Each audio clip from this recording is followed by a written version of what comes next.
நண்பர்களே, நலமா? என்னை தாளாட்டும் நாசிஸ்ட் நீ அல்லவா, உன்னை எக்ஸ்போஸ் பண்ண போகும் ட்ரூத் டெல்லர் நான் அல்லவா, உன்னை பார்டர்லைன் என்பதா இல்லை பைப்போலார் என்பதா, இல்லை சோசியோபாத்து சைக்கோபாத்து தான் என்பதா, உன்னை நாசிஸ்ட் என்பதா அப்படிங்கிற மாதிரி ஒரு பெரிய ஜேர்னியில் இந்த நார்சிஸ்ட்லேருந்து ரெக்கவரி ஆகக்கூடிய இந்த ட்ராமாலேருந்து ஒரு டாக்ஸிக் ரிலேஷன்ஷிப்லேருந்து ரெக்கவர் ஆகிற ஒரு ஜேர்னிங்கிறது ஒரு பெரிய journey.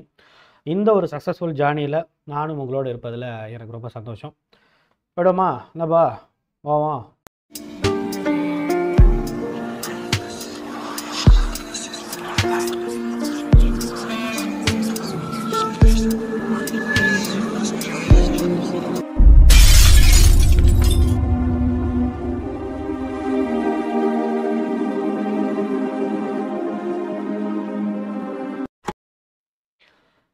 Welcome to the Human Expert Tamil. I am your Rajkumar Pandian, psychologist. Yes. நீங்கள் என்ன கதை? Recovering from the narcissist abuse. ஒரு நார்சிஸ்டனுடைய அப்யூஸ்லேருந்து வெளியில் வர்றது அப்படிங்கிறத பொறுத்த வரைக்கும் நமக்கு ஒரு பெரிய ஒரு சாதாரண ஒரு விஷயம் அப்படிங்கிறது கிடையாது இல்லையா? அது ஒரு பெரிய விஷயந்தான், அதில் மாற்றம் இல்லை. ஓகே, ஏன் அப்படின்னா இதில் இந்த பண செலவு, ஃபினான்ஷியல் ஓரியன்ட் ஸ்டஃப், ரிலேஷன்ஷிப் சம்மந்தப்படுது, சமுதாயம் என்ன சொல்லும், இது எல்லாத்துக்கும் அப்பாற்பட்டு இதில் ஒரு பெரிய எமோஷ்னல் அட்டாச்மெண்ட் அப்படிங்கிறது ஒருவர் கூட நம்ம இருக்குது இல்லையா? ஒருத்தவங்களை ஏற்றுக்கிட்டு இந்த சமுதாயம் சொல்கிற மாதிரி ஆயிரங்காலத்து பயிரெலாம் சொல்கிறானுவல்ல, அந்த மாதிரி ஒரு ரிலேஷன்ஷிப்பில் நம்ம வந்ததுக்கு பிறகு நமக்குள்ள பலவிதமான எக்ஸ்பெக்டேஷன் அப்படிங்கிறது ஆரம்ப காலகட்டத்தில் நமக்கு இருந்திருக்கும். அந்த எக்ஸ்பெக்டேஷன்லாம் அப்படியே சுமந்துட்டு, ஈவன் நம்மளுடைய அப்பா அம்மா ஒரு வேலை சரியில்லாமல் இருந்தாங்கன்னா அந்த எமோஷனல் பேக்கேஜையும் சுமந்துக்கிட்டு ஒரு பெரிய எக்ஸ்பெக்டேஷனோட நம்மளை கேர் பண்ணுறதுக்கு, நம்மளை செக்யூர் பண்ணுறதுக்கு, நமக்கு ஒரு சோல்ஃபுல்லாக சப்போர்ட் பண்ணுறதுக்கு ஒரு ஆள் இருக்குது அப்படின்னு சொல்லிட்டு உள்ளே வந்தால் அதுக நார்சிசிஸ்டாக இருக்குதுங்க. விச் மீன்ஸ் தன்னுடைய சுயநலத்துக்காக என்ன விதமான விஷயங்களையும் பண்ணக்கூடிய, இர்ரெஸ்பான்சிபிளாக இருக்கிற, எப்போ பார்த்தாலும் நம்மளை மேனிப்புலேட் பண்ணிக்கிட்டே இருக்கிற, சும்மா பெசாட்டு கெடா நீ பெசாட்டு நான் சம்பாரிச்சு போகிறேன் நீ தின்னுட்டா தெரியும் அப்படின்னா அதையும் கேட்காம நம்மளை எப்போ பார்த்தாலும் கண்ட்ரோல் பண்ண நினைக்கிற, நம்மளுடைய குழந்தைங்கிட்ட கூட எந்த விதமான எம்பத்தியும் காட்டாத, ஒரு பிரசவ காலத்தில் கூட எந்த விதமான ஒரு எம்பத்தியும் காட்டாத, ஏன்னா எப்போ பார்த்தாலும் நம்மளையே ஒரு செல்ஃப் டவுட்டுக்குள்ளே கொண்டு போகிற மாதிரி கேஸ் லைட்டனிங் பண்ணுற ஒரு நார்சிசிஸ்ட் பர்சனாலிட்டியை தான் இந்த மாதிரி ஒரு பேரில் நம்ம அழைக்கிறோம் இல்லையா? அப்படிப்பட்ட ஒரு பர்சன்கிட்ட இருந்து தெரிஞ்சோ தெரியாமலோ இந்த மேரேஜ் லைஃபு, இந்த ரிலேஷன்ஷிப்பு, வாட் எவர் இதுக்குள்ளே நம்ம வந்ததுக்கு பிறகு நமக்குள்ளே ஒரு எமோஷ்னல் அட்டாச்மெண்ட்டுங்கிறது அப்படியே பவுண்டப் ஆகுது. அதிலிருந்து வெளியில் வர்றதுங்கிறது தான் ஒரு மிகப்பெரிய ஒரு பிரச்சனையாக இருக்குது இல்லையா? That's a matter. ஸோ அந்த ஒரு எமோஷ்னல் பாண்டிங்லேருந்து தான் நம்மளை சேவ் பண்ண போகிறோம். ஓகே, அதுக்கான ஒரு ப்ராசஸ் அப்படிங்கிறது தான் இந்த ஒரு recovering from the narcissist abuse. Okay, first விஷயம் அப்படிங்கிறத பொறுத்த வரைக்கும் we need to understand, we need to address that abuse. Yes, we have been abused by someone. அதில் எந்த விதமான மாற்றம் இல்லாமல் நம்ம ஏற்றுக்கிட்டு தான் ஆக வேண்டியது இருக்கும். முழுக்க ஒரு நார்மலான ஒரு ரிலேஷன்ஷிப்பில் நடக்கக்கூடிய ஒரு சண்டைங்கிறது இது இல்லை. இது ஒரு நார்மலாக கடந்து போகக்கூடிய ஒரு விஷயங்கிறது இல்லை. இது ஏதோ ஒருத்தவங்க கோபத்தினால ஏதோ ஒன்று பண்ணிக்கிட்ட ஒரு விஷயம் இல்லை. இது ஏதோ ஒரு ஆங்கர் இஷ்யூ கிடையாது. இது நம்ம மேலே ஏதோ ஒரு அந்த நேரத்தில் நம்ம பண்ண ஒரு விஷயத்துக்காக கோச்சிக்கிட்டு பண்ண ஒரு விஷயம் கிடையாது. என்ன, நம்ம மேலே ஒரு வெறுப்பு இருக்கக்கூடிய ஒரு விஷயங்கள் மட்டும் கிடையாது. நம்மளை டார்கெட் பண்ணி அடிக்கக்கூடிய ஒரு அப்யூஸ் இது.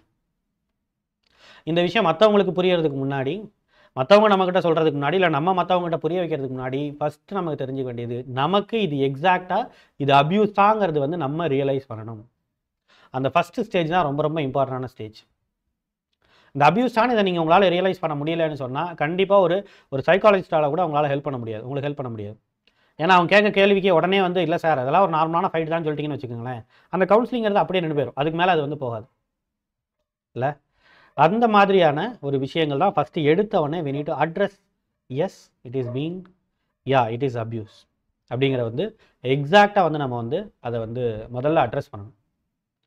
அந்த அப்யூஸ்க்குள்ளே எந்தெந்த மாதிரியான விஷயங்கள் அப்படிங்கிறது நம்மளுடைய எமோஷ்னல் ஓரியன்டாக எந்தெந்த விஷயங்கள் மூலமாக நாம் அஃபெக்ட் ஆகிருக்கோம், நம்மளுடைய லைஃப்பை எது எந்த அளவுக்கு அஃபெக்ட் பண்ணியிருக்கு, லைஃப்பில் எந்தெந்த மாதிரியான டைமென்ஷனில் வந்து அது வந்து அஃபெக்ட் பண்ணியிருக்கு. நம்மளுடைய ஃபினான்ஷியல் விஷயங்கள்லேருந்து நாம் மற்றவங்களை பார்க்கக்கூடிய பார்வை சைக்கலாஜிக்கலாக பாருங்களேன். நாம் இதுவரைக்கும் இந்த உலகத்தை பார்த்ததை விட இந்த நார்சிசிஸ்ட் அபியூஸ்க்குள்ளே வந்ததுக்கப்புறம் இந்த உலகத்தை பார்க்குற பார்வையே வேறு மாதிரியாக இருந்திருக்கும் இல்லை? ஒரு காலத்துலலாம் வந்து நம்ம அப்படியே அந்த அளவுக்கு ஒரு நல்ல ஒரு சோசியலி ஃபெமிலியராக இருப்போம். அந்த அளவுக்கு எல்லாத்துக்கிட்டையும் அப்படியே நல்லா பழகுவோம், போவோம், வருவோம், எல்லாம் அப்படியே ஒரு எக்ஸ்ட்ராவாட்டாக இருப்போம். பட் இந்த அபியூஸுங்கிறது உள்ளே வந்ததுக்கு பிறகு முழுக்க நம்ம வந்து அப்படியே ஒரு இன்ட்ரோவர்ட்டுன்னு கூட சொல்ல முடியாது, ஒரு ஒரு டிப்ரெஷனுங்கிறது நமக்குள்ள ஒரு ப்ரொலாங் டிப்ரெஷன் நம்ம கன்சியூம் பண்ணுற மாதிரியான ஒரு சூழ்நிலைக்கு நம்ம தள்ளப்படுறோம். இந்த சமுதாயத்தை பார்க்கும்போது, மற்றவங்கள பார்க்கும்போது ஆட்டோமேட்டிக்காக நமக்குள்ள ஒரு பயம் வர ஆரம்பிக்குது, நமக்குள்ள ஒரு டவுட் வர ஆரம்பிக்குது. இது மட்டும் இல்லாமல் நாம் அடுத்தவங்ககிட்ட எப்படி நடந்துக்கிறோங்கிறத பார்க்கும்போது நமக்குள்ள ஒரு பயங்கரமான ஒரு செல்ஃப் டவுட் வருது. நம்ம சரியாக தான் ஒருத்தவங்ககிட்ட கம்யூனிகேட் பண்ணுறோமா? ஏன்னா இந்த நார்சிஸ்ட் வந்து நம்மளை மேனிபுலேட் பண்ணுறதுனா இதுகளை சப்போர்ட் பண்ணுற இந்த ஃப்ளைங் மக்கீஸ்லாம் இருக்காங்கல்ல, அவங்க ஒரு கேட்டகரி. அவங்க எல்லாம் நம்மளை போட்டு பயங்கரமாக மேனிபுலேட் பண்ணி நமக்கு என்ன ஆகிடுதுன்னா, ஒரு நார்மல் பர்சனை பார்க்கும்போது கூட வந்து நமக்கு என்ன தோண ஆரம்பிச்சிருது, ஒருவேளை அவங்களுக்குள்ள வேறு ஏதாவது பிஹேவியர் இருக்குமோ, ஒருவேளை அவங்க வேறு இன்டென்ஷனுக்காக நம்மகிட்ட பல வர்றாங்களோ. இப்போ இதுக்கு எப்படி லவ் பாம்பிங் பண்ணுதுங்க? ஏதாவது ஒரு இன்டென்ஷன் வேணும், ஏதாவது ஒன்று வேணும்னா மட்டும் அவங்க நம்மக்கிட்ட வந்து எந்த அளவுக்கு வந்து அப்படியே பயங்கரமாக வளைஞ்சு இவங்க பேசுகிறாங்க. ஒரு கடத்துக்கு மேலே அந்த ஒரு பிரச்சனைகள்லாம் சார்ட் அவுட் பண்ணுறதுக்கு காலிலே விழுந்துடுறாங்க. காலில் விழுகிறது ஒன்றும் பெரிய விஷயம் இல்லை. மதினியும் உங்கள் காலில் விழுகிறேன், அண்ணே உங்கள் காலில் விழுகிறேன், அக்கா உங்கள் காலில் விழுகிறேங்கிற மாதிரி எல்லா காலிலையும் விழுங்க. வீட்டில் இருக்க சின்ன பிள்ளைய காலில் கொண்டு விழுங்க. ஏன்னா இதுகளுக்கு இவ்வளோதான். இதே மாதிரி மற்றவங்க வந்து உண்மையான ஒரு கேரை நம்ம பார்க்கும்போது பல நேரங்கள் அது ஒரு வேளை லவ் பாம்பிங்காக இருக்குமோ, இதே மாதிரியான ஒரு மேனிப்புலேஷன் டாக்டிக்ஸாக இருக்குமோன்ட்டு பல நேரங்கள் நம்ம நம்ப ஆரம்பிச்சிடுறோம். ஸோ இந்த மாதிரி எல்லா விதமான விஷயத்தையும் நாம் செல்ஃப் ரிஃப்ளெக்ட் பண்ண வேண்டியது இருக்குது. எல்லாத்தையும் கொஞ்சம் அமைதியாக உட்காந்து யோசிச்சு பார்க்க வேண்டியிருக்கு. ஒரு நார்மல் பர்சனை விட நம்ம எந்த அளவுக்கு வந்து டிஃப்ரென்ஷியேட் பண்ணப்பட்டிருக்கோம், எந்த அளவுக்கு ஒரு அப்புறப்படுத்தப்பட்டிருக்கோம். இந்த சமுதாயத்திலேருந்து இதுக்கு கொடுக்கக்கூடிய அப்யூஸ்னால நம்மளை அகைன் அண்ட் அகைன் சோசியலி ஐசோலேட்டடாக வச்சு நம்மளுடைய ஃப்ரெண்ட்ஸ் அண்ட் ஃபேமிலியை கூட மீட் பண்ண விடாத அளவுக்கு பலவிதமான ப்ரெஷரை நம்ம மேலே போட்டு, ஸோ இப்படி தனியான ஒரு வாழ்க்கையை நம்ம வாழ்கிறதுனால, ஏதோ ஒரு தனி தீவில் இருக்கிற மாதிரியான ஒரு வாழ்க்கையை வாழ்கிறதுனால பலவிதமான அப்பார்ட்மெண்ட்டுக்குள்ளே தான் இருப்போம். ஆனால் பக்கத்து வீட்டுக்காரங்கிட்ட பேசக்கூடாது, ஏற்ற வீட்டுக்காரங்கிட்ட பேசக்கூடாது, பலவிதமான ரெஸ்ட்ரிக்ஷன். இப்படிப்பட்ட ஒரு விஷயங்கள் இருக்கிறதுனால நமக்குள்ள என்ன மாதிரியான எமோஷனல் சேஞ்சஸ் அப்படிங்கிறது சைக்கலாஜிக்கலாக நமக்கு நடந்திருக்குங்கிறத கொஞ்சம் ரியலைஸ் பண்ணி பார்க்க வேண்டியது இருக்குது. அதை கொஞ்சம் ரிஃப்ளெக்ட் பண்ணி பார்க்க வேண்டியிருக்கு. நம்மளுடைய பேரண்டிங்கில் ஒரு நார்மலாக நம்ம ஒரு காலத்தில் வந்து நமக்குன்னு ஒரு குழந்தை பிறந்ததுனால நம்ம எப்படி அவங்கள பார்த்துப்போங்கிற ஒரு ட்ரீம் இருந்திருக்கும். பட் இப்போ நம்ம எப்படி அந்த பேரண்டிங்கை பார்க்குறோம், நம்மளுடைய செயல்பாடுகள் என்ன, நம்மளுடைய ஒருவேளை ஜாப் போகிறோம், அந்த மாதிரி ப்ரொஃபஷனலாக நம்ம வந்து ஒரு பிஸ்னஸ் பண்ணுறோன்னா அதில் நம்மளுடைய செயல்பாடுகளாக எப்படி மாறி இருக்குது, எந்த அளவுக்கு டிமோட்டிவேட்டடாக இருக்கும், எந்த அளவுக்கு அப்படியே ஒரு அசோசியேட்டடாக நம்ம வந்து இருக்கிறோம், அப்படியே சம்மந்தம் இல்லாமல் அப்படியே அது ஒன்று இருக்கும் நம்ம ஒன்று செய்வோம், அந்த மாதிரி எந்த அளவுக்கு இருக்கிறோம், எந்த அளவுக்கு இங்கே இருக்கக்கூடிய விஷயங்களோட நம்மளால் கோஆப்ரேட் பண்ண முடியல. இந்த மாதிரி எல்லா விதமான விஷயத்தையும் நாம் ரிஃப்ளெக்ட் பண்ணி பார்க்கணும். அப்போ தான் கொஞ்சம் கொஞ்சமாக நமக்கு அதுக்குள்ளே அந்த ரியலைசேஷனுக்குள்ளே நம்ம போக ஆரம்பிக்கும். சைக்கலாஜிக்கலாக நம்ம அப்படி ரெக்கவர் ஆகணும்னா இந்த மாதிரி எமோஷ்னலி ரொம்ப டீப்பாக நம்ம போக வேண்டியது இருக்குது. Okay, emotions is rational. இது எல்லாம் என்னால் புரிஞ்சுக்க முடியுது. புரிஞ்சுக்கிட்டதுக்கு அப்புறம் இப்போ நான் என்ன பண்ணுறது, இதிலேருந்து வெளில வர்றது எப்படி, நமக்கே சில யோசனைகள் தோணல. அந்த யோசனைகள் தோணும்போது அந்த யோசனையில் 2 கேட்டகரி வைஸாக நம்ம பிரிச்சுக்க வேண்டியது. ஒன்று எமோஷ்னல் ஓரியன்ட், இன்னொன்று ரேஷ்னல் ஓரியன்ட். எமோஷ்னல் ஓரியன்ட்னா என்ன? ஃபார் எக்ஸாம்பிள் அவங்க கூட நமக்கு ஒரு எமோஷ்னல் அட்டாச்மெண்ட் இருக்கும். அந்த எமோஷ்னல் அட்டாச்மெண்ட்லேருந்து நமக்கு ஒரு தாட் வருதுன்னு வச்சுக்கோங்களேன், அது எப்பயுமே அந்த பர்சனை வந்து சப்போர்ட் பண்ணுற மாதிரி இருக்கும். நார்சிஸ்டையே வந்து சப்போர்ட் பண்ணுற மாதிரியான பல தாட்ஸ் வரும். பல நேரங்களில் ஃபெயிலியர் ஆகும்னு தெரிஞ்சு எக்ஸாக்டாக வந்து இதை நார்சிஸ்டுக்கு எதிராக வந்து பயன்படுத்தணும்னா அது ஃபெயிலியர் தான் ஆகும்னு தெரியும். பட் அந்த ஐடியா தான் நமக்கு வரும். அந்த ஐடியாவை தான் எக்ஸிக்யூட் பண்ணுறதுக்கு நமக்கு ரொம்ப இம்பல்சிவாகவும் கம்பல்சிவாகவும் இருக்கும். பல நேரங்களில் இந்த பர்சன்கிட்ட போய் சொன்னால் கண்டிப்பாக இதனால் எந்த பிரயோஜனமும் ஆக போகிறதுல நமக்கு தெரியும். இருந்தாலும் நம்மளோட ஸ்ட்ரெஸ்ஸை கோப்ப பண்ணுறதுக்காக அவங்ககிட்டயே புலம்பிக்கிட்டு இருப்போம், ஓவர் ஷேர் பண்ணுவோம். அதனால் எந்த பிரயோஜனமும் இருக்காது. எக்ஸாக்டாக நார்சிஸ்ட்டை மட்டும் பாதிக்காத அளவுக்கு நம்ம பார்த்துக்கணும். ஏதோ அந்த அளவுக்கு நம்ம கேர் பண்ணணும் அப்படிங்கிற அளவுக்கு இருக்கும். It's all because of the codependency. அவங்க என்ன பண்ணாலும் அவங்கள எக்ஸ்போஸ் பண்ணிடக்கூடாதுங்கிற ஒரு பயங்கிறது நமக்குள்ளே இருக்கும். இதெல்லாம் அந்த எமோஷ்னல் ஓரியன்டாக நமக்கு வரக்கூடிய தாட்ஸ். இது எக்ஸாக்டாக ரேஷ்னல்லேருந்து பிரித்து பார்க்குறதுக்கு நமக்கு தெரியணும். ரேஷ்னல் தாட்ஸ்னால் என்ன? நாம் லாஜிக்கலாக திங்க் பண்ணுறது மூலமாக வரக்கூடிய தாட்ஸ்.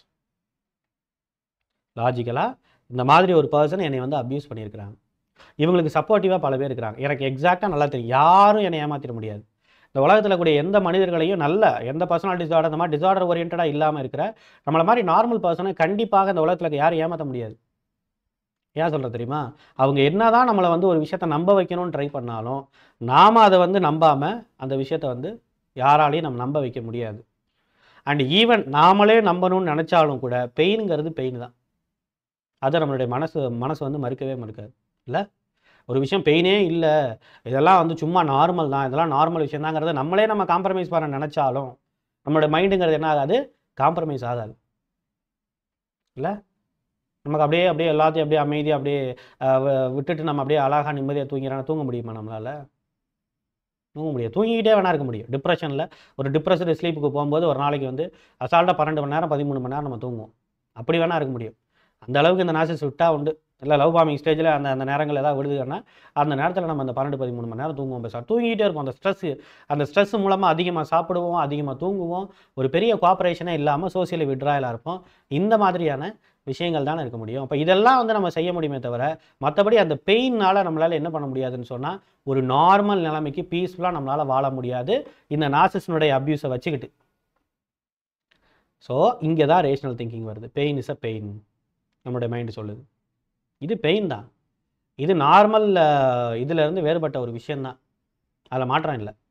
இவங்க சொல்கிறதெல்லாம் வந்து அவங்களுக்கு சப்போர்ட் பண்ணுற மாதிரி இருக்கே தவிர வேற ஒன்றும் இல்லை. பல நேரங்களில் நானே சப்போர்ட் பண்ணுற மாதிரி செய்கிறேன். இது எல்லாமே போய் இந்த பர்சனை வந்து உண்மையிலேயே நம்ம ஹேண்டில் பண்ண முடியுமா முடியாதாங்கிறது எக்ஸாக்டாக நமக்கு தெரியும். நம்ம இத்தனை வருஷம் எக்ஸ்பீரியன்ஸ் இருக்குல்ல நமக்கு, சும்மா அவசரமாக நம்ம ஒன்றும் முடிவெடுக்கலைங்கிறது நமக்கு தெரியும். குழந்தைங்களுக்கு உண்மையிலேயே இந்த பர்சன்கிட்ட வந்து நம்ம விலகி இருந்தால் மட்டும்தான் குழந்தைகளுக்கு ஒரு நல்ல வாழ்க்கையை கொடுக்க முடியுங்கிறது நமக்கு தெரியும். அதில் மாற்றமே கிடையாது. அதெல்லாம் யாரும் மாற்றவே முடியாது.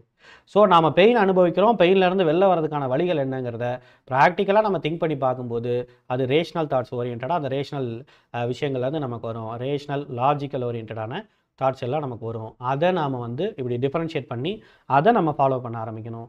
கொஞ்சம் கொஞ்சமாக அட்லீஸ்ட் பேபி ஸ்டெப் வைக்கிறதா இருந்தாலும் கூட கொஞ்சம் கொஞ்சமாக we need to do it, right? Consultation with motivation, consolation with motivation, இந்த ரெண்டு விஷயங்களை பிரிக்கணும். நமக்குள்ளே வரக்கூடிய தாட்ஸ், நமக்குள்ளே வரக்கூடிய எமோஷனுங்கிறது எது நம்மளை ஜஸ்ட் அந்த நேரங்களில் கன்சோல் பண்ணுது, விடு அப்புறம் பார்த்துக்கலாம், அந்த அந்த விஷயங்கள்லாம் முடிஞ்சதுக்கப்புறம் இதை எடுப்போம், நாமளும் இதுக்கு முன்னாடி அப்படியே எடுத்துகிட்டு இவங்களை அப்படியே நம்ம வந்து அட்டாக் பண்ண மாதிரி வந்து நம்ம வந்து அப்படி எப்போ பார்த்தாலும் அந்த ப்ரொக்ராஸ்டினேஷனுங்கிறது இவங்க விஷயத்தில் நமக்குள்ளே இருந்துகிட்டே இருக்கும். பல நேரங்களில் நாமளே நம்மளை செல்ஃப் சாபோட்டேஜ் பண்ணிப்போம். விச் மீன்ஸ் நம்மளை முன்னேற விடாத அளவுக்கு நாமளே பல நேரங்களில் இவங்களுக்கு ஏற்ற மாதிரி ஒரு சைஸாக மாறணுங்கிறதுக்காக நம்மளுடைய முன்னேற்றங்களில் பிஸ்னஸ்லையோ இல்லை ஜாப்லையோ நம்மளுடைய முன்னேற்றங்களை நாமளே தடுத்துப்போம்.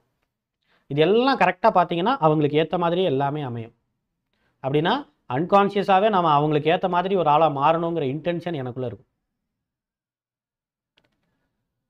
அந்த இன்டென்ஷன் மூலமாக வரக்கூடியதான் கன்சோலேஷன்.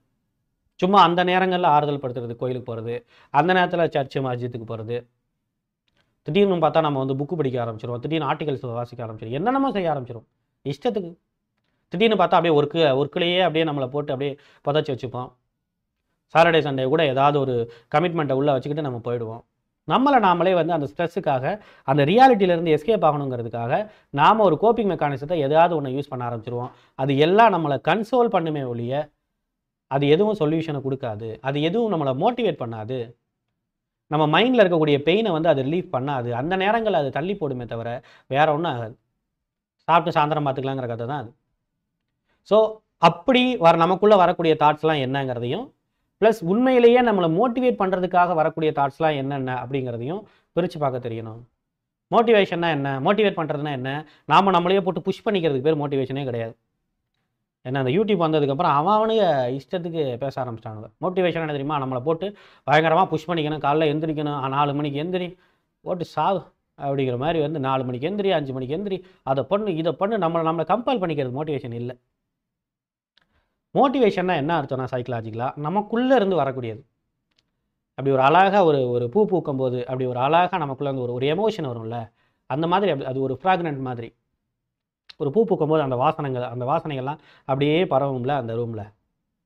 ஓகே, ஒரு ரூம் ஸ்ப்ரே அடித்தா கூட பரவும்ல, அந்த மாதிரி நமக்குள்ளே அது அப்படியே இயல்பாக நமக்குள்ளே வர்றது. இது எங்கேருந்து வருதுன்னு சொன்னால், நாம் நமக்கு நம்பிக்கை தரக்கூடிய அப்யூஸ்லேருந்து வெளில வருவோங்கிற மாதிரியான ஒரு நம்பிக்கை தரக்கூடிய ஒரு வேலைகளை நாம் செய்யும்போது நமக்கு அழகாக நமக்குள்ளே ஒரு மோட்டிவேஷன் வரும். உங்களால் அதை கண்டிப்பாக ஃபீல் பண்ண முடியும். இவங்களுக்கு எதிராக இவ்வளோ நாள் நம்ம பேசலை, நமக்கு இருந்ததை எரிச்சலை எல்லாத்தையும் பஸ்ட் அவுட் ஆகி கொட்டி தீர்த்துட்டோம். நமக்குள்ளே பயம் இருக்குதான், இவங்க அடுத்து என்ன பண்ண போகிறாங்கன்னு பயம் இருக்குது, ஆனாலும் சந்தோஷமாக இருக்குது. அதுக்குள்ளே ஒரு ஃபீல் வரும்ல, ஏன்னா இந்த அடிமையில், இந்த அடிமைத்தனத்திலேருந்து நம்ம வெளில போகணும்னு நினைக்கும் போது ஒரு ஃபீல் வரும்ல, அதான் மோட்டிவேஷன். இயல்பா அந்த பிஹேவியர் மூலமாக, நம்மளுடைய பிஹேவியர் மூலமாக அது வரக்கூடியது. இதுக்கு முன்னாலாம் இதுக்கு வந்து திடீர்னு நம்மளை செப்பரேஷன் இஸ் அ டூல் அப்படிங்கிற மாதிரி நம்மளை செப்பரேட் பண்ணிட்டு அதுக்கு சார் நம்மளை விட்டுட்டு அப்ஸ்கண்ட் ஆகும்போதெல்லாம் நமக்கு வந்து ஒரு பயங்கரமான ஒரு பயம் வரும். ஆனால் இப்போ அந்த மாதிரி எனக்கு ஒரு பயம் இல்லை, அது எனக்கு பழகி போன மாதிரி இருக்குது. இப்போ நானே அதுகளை ரிஜெக்ட் பண்ண ஆரம்பிச்சிட்டேங்கிற அளவுக்கு நான் செய்யும் போது எனக்குள்ள ஒரு ஃபீல் வரும்ல, அதுதான் மோட்டிவேஷன். இந்த ரெண்டுத்துக்குமான டிஃப்ரெண்ட் அப்படிங்கிறது ரொம்ப ரொம்ப முக்கியமாக தெரியணும். இந்த மோட்டிவேஷன் அப்படிங்கிற விஷயங்கள் எது வருதோ அதுதான் உண்மையான ஒரு சரியான ஒரு வழி. எந்தெந்த விஷயங்கள்லாம் நமக்கு மோட்டிவேஷனை தருதோ அதை நோக்கி நம்ம அப்படியே போக ஆரம்பிக்கணும். அந்த மோட்டிவேஷனை தேடி தேடி போகணும். இதை செஞ்சேன், எனக்கு ஒரு மோட்டிவேஷன் வந்துச்சு, இன்னொரு விஷயத்தை செய்கிறேன், இது ஏன் எனக்கு மோட்டிவேஷன் வரல, இப்போதைக்கு ஏதோ வந்து ஆறுதல் கொடுக்குற மாதிரி இருக்குது, அப்போ அது எனக்கு வேண்டாம், அந்த பிஹேவியர் எனக்கு வேண்டாம், வேறு எந்த பிஹேவியருங்கிறது எனக்கு மோட்டிவேஷனை தரும், அதை அப்படி செலக்ட் பண்ணி அகைன் அண்ட் அகைன் செய்கிறது ஈஸியாக நமக்கு அதெல்லாம் தெரிஞ்சிடும். ஒரு கட்டத்துக்கு மேலே நமக்கு புரிஞ்சு போயிடும், இதெல்லாம் என்னை மோட்டிவேட் பண்ணக்கூடியதுங்கிறது புரிஞ்சு போயிடும். அந்த மாதிரி ஓகே, அப்படி ஃபாலோ பண்ணிவிட்டு அது வழியாக அந்த பிஹேவியர் அப்படியே கொஞ்சம் கொஞ்சமாக ஆட் ஆக நமக்குள்ளே அந்த ஹீலிங் ப்ராசஸ்ங்கிறது ஸ்டார்ட் ஆகுது. அப்படியே அந்த மோட்டிவேஷன் மூலமாக அடுத்தடுத்த கடத்துக்கு நம்ம போக ஆரம்பிப்போம். ஸோ இது எல்லாமே அந்த பிஹேவியர் மூலமாக தான் நடக்கும். சும்மா மோட்டிவேட்டட்னு உட்காந்துட்டு கூச்சிக்கிட்டு இருந்தால் நடக்காதுல்ல, இல்லையா? பிஹேவியரல் அன்லேர்னிங், எந்தெந்த பிஹேவியர் எல்லாம் எனக்கு டீமோட்டிவேஷனை கொடுக்குதோ, எந்தெந்த பிஹேவியரெல்லாம் எனக்கு ப்ரெஷரை கொடுக்குதோ, எந்தெந்த பிஹேவியர் பண்ணதுக்கப்புறம் நமக்கு அப்படியே எனக்குள்ளே அப்படியே ஒரு மாதிரி ஒரு இன்ஃபீரியராக எனக்கு ஃபீல் ஆகுதோ அந்த பிஹேவியரை எல்லாத்தையும் நம்ம தூக்கி போட வேண்டிய நேரம் அது. அது எல்லாத்தையும் அப்படியே ஒதுக்கிட்டு எந்தெந்த பிஹேவியர்லாம் மோட்டிவேஷனாக எனக்கு கொடுக்குதோ அந்த பிஹேவியரை எல்லாத்தையும் எனக்குள்ளே என்னோடய ரொட்டீனுக்குள்ளே வைக்க வேண்டியது நல்லாயிருக்கும். என்ன ரிசோர்ஸ் அண்ட் சர்வீசஸ், ஒரு கட்டத்துக்கு மேலே ஒரு கட்டம் வரைக்கும் தான் நம்மளால் தனியாக அந்த மாதிரி விஷயங்கள்லாம் கொஞ்சம் கொஞ்சமாக செஞ்சுக்க முடியுமே தவிர, மற்றபடி இங்கே நான் சொசைட்டிலையும் சரி மற்ற இடங்கள்லையும் சரி நம்ம நினைக்கக்கூடிய ஐடியாஸை வந்து ப்ரொசீட் பண்ணணும்னா அதுக்கான ரிசோர்ஸஸ் கண்டிப்பாக நமக்கு வேணும். ஃபினான்ஷியல் ஓரியன்டான ரிசோர்ஸாக இருந்தாலும் சரி, மற்ற ரிசோர்ஸஸ் நெட்ஒர்க்கு சோஷியல் நெட்ஒர்க் ஓரியன்டான விஷயங்களாக இருந்தாலும் சரி, அது மூலமாக நம்ம கிடைக்கக்கூடிய சர்வீஸாக இருந்தாலும் சரி, ஒரு சார்ட்டர்ட் அக்கௌண்டோட சர்வீஸ், ஒரு அட்வொகேட்டினுடையது, மற்ற ஒவ்வொரு விஷயங்கள்லையும் அது சம்மந்தப்பட்ட கன்சல்டேஷனுடையது, அதில் கூடிய எக்ஸ்பர்ட்டோடது, சைக்காலஜிஸ்டோடது, இந்த மாதிரியான சர்வீஸ்லாம் ஒரு கட்டத்துக்கு மேலே நமக்கு போகிறதுக்கு அது ரொம்ப ரொம்ப தேவையாக இருக்கும். ஸோ அந்த விஷயங்களையே தயங்காமல் நாம் வந்து அதை பில்ட் பண்ண பார்க்கணும், which is very very important. Okay, identity aligned communities. Yes, identity aligned communities அப்படின்னா என்ன அர்த்தம் தெரியுமா? ரொம்ப எக்ஸாக்டாக நீங்கள் கணிச்ச விஷயம் தான். விச் மீன்ஸ் நம்மளோட ஐடென்டிட்டி இருக்குல்ல, அதோட ஒத்து போகக்கூடிய ஒரு கம்யூனிட்டியை அந்த ஒத்து போகக்கூடிய ஒரு குரூப்பை நம்ம உருவாக்கணும். சூப்பராக இருக்கும். ஒரு லைக் மைண்டட் பீப்புள் மாதிரி நம்மளை மாதிரியே பாதிக்கப்பட்டு, உண்மையான நம்மளை மாதிரி பாதிக்கப்பட்டு அப்படியே இருக்கக்கூடிய ஆட்கள் இல்லை, இந்த பாதிப்புலேருந்து மீண்டு வரணும்னு நினைக்கிற உண்மையான இன்டென்ஷன் இருக்கக்கூடிய ஆட்களை வந்து நம்ம வந்து அந்த மாதிரியான ஒரு குரூப்பை வந்து நம்ம கிரியேட் பண்ண ட்ரை பண்ணலாம். நம்மளுடைய ஃப்ரெண்ட்ஸில் யாராவது, நம்மளுடைய ஃப்ரெண்ட்ஸ் சர்க்கிளில் இல்லை நம்ம சந்திக்கக்கூடிய நபர்களில் யாராவது ஒருத்தவங்க இதே மாதிரியான வீடியோஸ் யாராவது பார்த்துக்கிட்டாங்கன்னா அவங்க கூட நம்ம கொஞ்சம் அலைன்ட் ஆகி நம்மளோட ஐடென்டிட்டி ஏற்ற மாதிரி அவங்களோட ஐடென்டிட்டியும் இருக்கிற மாதிரியான ஒரு ஆட்களோடு நம்ம வந்து சேரணும். அவர்களோடு சேரும்போது பல நேரங்களில் நமக்கு புது ஐடியாஸுங்கிறது பிறக்கும், வாழ்க்கையில் புது நம்பிக்கைகள் பிறக்கும். முக்கியமாக வந்து இப்படியெல்லாம் நீங்கள் செஞ்சுருக்கீங்களா, இதை நான் ட்ரை பண்ணவே இல்லையே, உங்களுக்கு அது ஒரு வேளை செட் ஆகாமல் இருக்கலாம், பட் எனக்கு செட் ஆகிறதுக்கு வாய்ப்பு இருக்குன்னு சொல்லிட்டு நம்ம அந்த மாதிரி வந்து அடுத்தவங்க மூலமாக கிடைக்கக்கூடிய ஐடியாஸும் நம்மளை வந்து மோட்டிவேட் பண்ணணும். நல்லாயிருக்கும். Okay, self monitoring with dealing toxic and coping sigma ரொம்ப ரொம்ப முக்கியமானது. அப்படியே நம்ம இதெல்லாம் செய்ய நமக்குள்ளே ஒரு மோட்டிவேஷன் வரும்போது நாம் நம்மளுடைய பிஹேவியர்லாம் போய்கிட்டே இருக்கும்போது நடுவில் என்ன எடுத்து பார்த்துக்கணுன்னா, we need to do the self monitoring. நம்மளை நாமளே ஒரு தடவை பார்த்துக்கணும். அடிக்கடி வந்து நம்மளை வந்து செல்ஃப் மானிட்டர் பண்ணிக்கணும். 2 முக்கியமான விஷயங்கள்ல. ஒன்று, நான் இந்த டாக்ஸிக் பர்சனை எந்த அளவுக்கு என்னுடைய வாழ்க்கையிலேருந்து வெளியில் கொண்டு வர்றதுக்கு எந்த அளவுக்கு நான் ட்ரை பண்ணுறேன், அதை அப்படியே ஒட்டுமொத்தமாக தூக்கி போகிறதுக்கு எந்த மாதிரி, இதுக்கு மட்டும் இல்லை, என் லைஃப்பில் மற்ற டாக்ஸிக்கான ஆட்கள்லாம் நான் கண்டுபிடிச்சிருக்கேன், அவங்ககிட்டலாம் நான் வெளில வர்றதுக்கு வாட் ஐம் ட்ரைங். அது ஒன்று. அடுத்து, நான் எப்படி வந்து ஆல்ரெடி பண்ணிக்கிட்டு இருக்கிற அந்த மோட்டிவேஷன் ஓரியன்டான அந்த பிஹேவியரை வந்து இன்னும் நான் வந்து எப்படி எந்த அளவுக்கு அது ஒரு வெல் எஸ்டாப்ளிஷ்டாக வந்து நான் அதை மாற்றுறேன், அதை இன்னும் வந்து அடுத்தடுத்த கடத்துக்கு நான் எப்படி கொண்டு போகிறேன், ஒரு சிக்மாவாக கொஞ்சம் கொஞ்சமாக நான் எப்படி என்னை மாற்றிக்கொள்கிறேன், ஒரு இண்டிபெண்ட்டான என்ன ஒரு அட்டானமிக் பர்சனாலிட்டியாக வந்து என்னை நான் வந்து எப்படி மாற்றிக்கிறேன் அப்படிங்கிறதுல நாம் அப்படியே பல நேரங்கள் அதை எடுத்து செல்ஃப் மானிட்டர் பண்ணி பார்க்கணும். அது கரெக்டாக இருக்கா, அது கரெக்டாக தான் போயிட்டுருக்குமா அப்படிங்கிறத பல நேரங்களில் பண்ணணும். இந்த self monitoring it's very very important. யார் ஒருத்தவங்க இன்றைக்கி செல்ஃப் மேட் பில்லியனரெலாம் இருக்கிறாங்களோ அவங்களுக்குலாம் அந்த செல்ஃப் மானிட்டரிங்கிற ஒரு குவாலிட்டிங்கிறது பயங்கரமாக இருக்குது. You can do it. நார்சிசிஸ்டே பார்த்துட்டோம், இதை பார்க்க மாட்டோமா, ஃபினான்ஷியல் ட்ரபிளை பார்க்க மாட்டோமா, பார்த்துலாம். Sensitive the cognitive liberation, sensing the cognitive liberation. கொஞ்சம் கொஞ்சமாக அறிவு ரீதியான ஒரு விடுதலை அப்படிங்கிறது நமக்குள்ளே வந்து வர ஆரம்பிக்கிறத ரியலைஸ் பண்ணணும், அதை சென்ஸ் பண்ணணும். ஒருவேளை அது சென்ஸ் ஆகலைன்னு சொல்லலாம், இத்தனை விஷயம் செஞ்சோம் சென்ஸ் ஆகலைன்னா இன்னும் ஏதோ ஒரு விஷயம் நம்ம செய்ய வேண்டியது இருக்குது. அதெல்லாம் செய்யும்போது ஆட்டோமேட்டிக்காக வந்து சும்மா எமோஷ்னலாக நான் வந்து லிபரேஷன் ஆகிற மாதிரிலாம் இருக்காது. இது ஒரு காக்னிட்டிவ் ஓரியன்டான லிபரேஷனாக இருக்கும். விச் மீன்ஸ் அறிவு சார்ந்து உண்மையிலேயே வந்து நான் வந்து விடுதலை பெறதுங்கிறது வந்து அப்படி இருக்கிற மாதிரி வந்து இருக்கும். உண்மையிலே எக்ஸாக்டாக நானாக சும்மாலாம் நினச்சிக்கல, இந்த ரியாலிட்டி எல்லாத்தையும் செக் பண்ணி பார்க்குறேன். போன 6 மாதத்துக்கு முன்னாடி என்ன நடந்துச்சோ அது இப்போ இங்கே இல்லை. கொஞ்சம் கொஞ்சமாக டாக்ஸிக் பர்சன்கிட்ட வெளில ஆரம்பிச்சிருக்கேன். நான் ஒரு சிக்மாவாக மாற ஆரம்பிச்சிருக்கேன். சிக்மாவை நோக்கி நான் போக ஆரம்பிச்சிருக்கேன். விச் மீன்ஸ் நல்ல ஒரு மென்டலி ஹெல்த்தியான பர்சன் நோக்கி, ஒரு இண்டிபெண்ட்டான ஒரு ஆட்களை நோக்கி நான் போக ஆரம்பிச்சிருக்கேன். யார் கூடயும் எமோஷனல் டிபெண்ட்டாக இல்லாமல், கோடிபெண்டன்சி இல்லாத ஒரு இண்டிபெண்ட்டான ஒரு ஆளை வந்து நான் மாற ஆரம்பிச்சிருக்கேன். எக்ஸாக்டாக வந்து ஒருத்தவங்ககிட்ட கரெக்டாக வந்து இன்டர்பர்சனல் ரிலேஷன்ஷிப் மட்டும் தான் வச்சுக்கணும். விச் மீன்ஸ் நான் உன்னை வந்து ஒரு விஷயத்துக்கு சார்ந்திருப்பேன், நீ இன்னொரு விஷயத்துக்கு என்னை நீ சார்ந்திருக்கலாம். இப்படி வந்து மியூச்சுவலாக வந்து டிபெண்ட்டாக இருக்கக்கூடிய ஒரு விஷயங்களை மட்டும்தான் அவங்க செய்வாங்க சிக்மா. அப்படிப்பட்ட ஒரு ஆளாக இருக்கிற மாதிரியான ஒரு விஷயங்கள்லாம் நமக்குள்ளே ஃபீல் ஆக ஆரம்பிக்க அந்த காக்னிட்டிவ் ஃப்ரீடம் அப்படிங்கிறது நமக்குள்ளே கிடைக்க ஆரம்பிக்கும். ஓகே, த காக்னிட்டிவ் லிபரேஷன். எந்தெந்த விஷயங்களாக செய்யக்கூடாதுங்கிறத பார்த்துடலாம். அக்செப்டிங் த டாக்ஸிசிட்டி. கஷ்டப்பட்டு வந்து இந்த ஒரு விஷயத்தை எப்படியாவது இந்த டாக்ஸிக்கான விஷயத்தை வந்து நம்ம வந்து அக்செப்ட் பண்ணிட்டாலே போதும், வேற ஒன்றும் இல்லை. இந்த பர்சன் இப்படி இருக்காருல்ல, இந்த பர்சன் இப்படி தான் இருப்பார், இவரோட பிஹேவியர்லாம் இதான் நமக்கு தெரிஞ்சு போச்சு இல்லை, இந்த எக்ஸ்பீரியன்ஸ் வச்சு அப்படியே வாழ்க்கையை ஓட்டிடுவோம்ப்பா, வேற ஒன்றும் இல்லை அப்படின்னு நீங்கள் நினச்சிங்கன்னா உங்களால் ஓட்டவே முடியாது.